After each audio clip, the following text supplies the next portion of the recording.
वो लोग। हाँ चलिए, आज केंद्र सरकार के जो 40 अलग अलग प्रोग्राम्स है, उसका रिव्यू करने के लिए एक दिशा की कमेटी की मीटिंग होती है। और ये बंधनकारक होता है कि ये मीटिंग क्वार्टरली बेसिस के ऊपर होना चाहिए, यानी कि अगर गिरी पड़ी हालत के अंदर भी अगर देखा जाए तो साल में 3 मीटिंग्स होना चाहिए। इसकी एक मीटिंग अक्टूबर 2022 को हुई थी और अब 10 महीने के बाद ये मीटिंग हो रही है, जबकि 40 ऐसे प्रोग्राम्स हैं जिसके अंदर स्मार्ट सिटी आ जाता है, अमृत आ जाता है, उसमें आपका जल जीवन मिशन आ जाता है। तो ऐसे बहुत सारे इम्पोर्टेंट स्कीम्स है जिसको रिव्यू करने के लिए कि ये स्कीम्स बराबर चल रहे हैं या नहीं चल रहे हैं, इसके लिए मीटिंग लेना ज़रूरी होता है। ये दुर्भाग्य की बात है कि केंद्र के 2 मंत्री यहाँ पर औरंगाबाद में रहने के बावजूद भी दोनों के पास वक्त नहीं रहता है ये कामों का रिव्यू करने के लिए, जायज़ा लेने के लिए।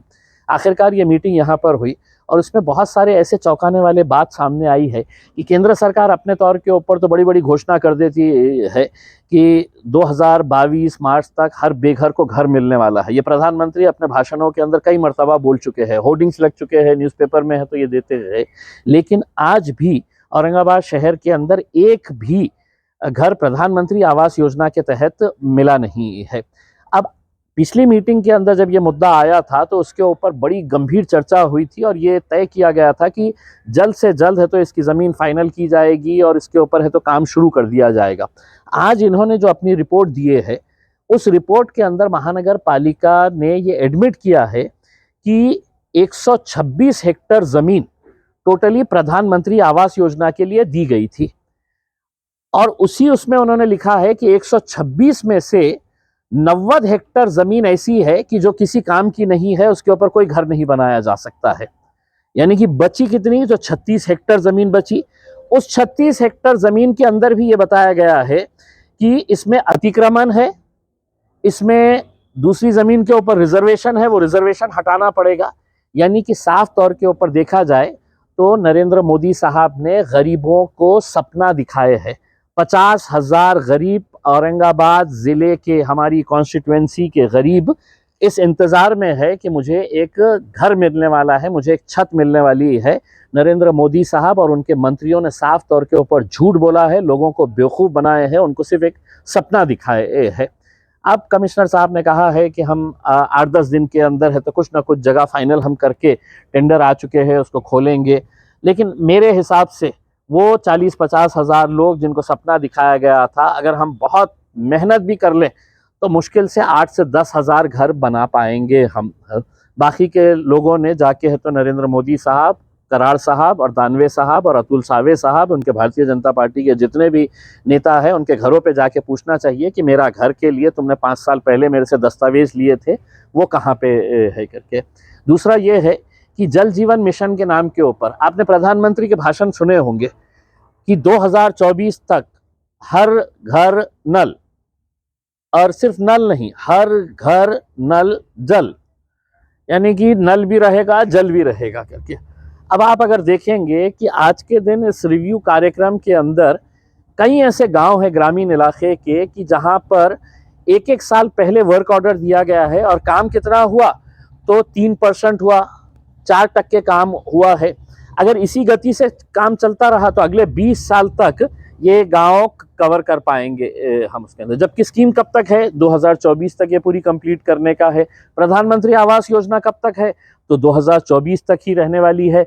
उस वक्त तक जितने पैसा मिलेगा घर बनेंगे, बाकी को है तो सबको टाटा बाय बाय करके है तो भेज देना पड़ेगा उसके अंदर।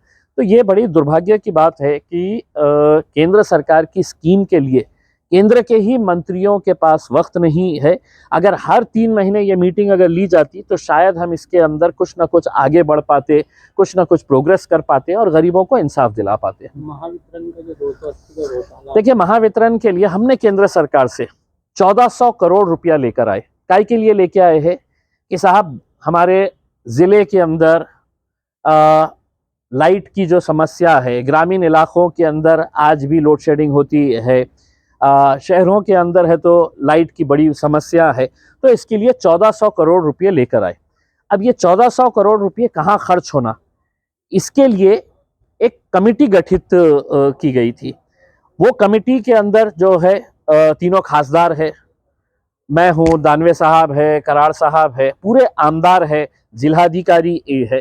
तो ये सब कमेटी के लोग बैठ के ये तय करना चाहिए नियम के हिसाब से कि ये 1400 करोड़ रुपया जो आया है इसको कहाँ पे और कैसे खर्च किया जाए करके। लेकिन महावितरण के अधिकारियों ने क्या किए कि कमेटी है नहीं बताए, और नहीं है बताकर उन्होंने क्या किए कि 280 करोड़ रुपये का काम निकाले, उसका टेंडर फ्लोट किए।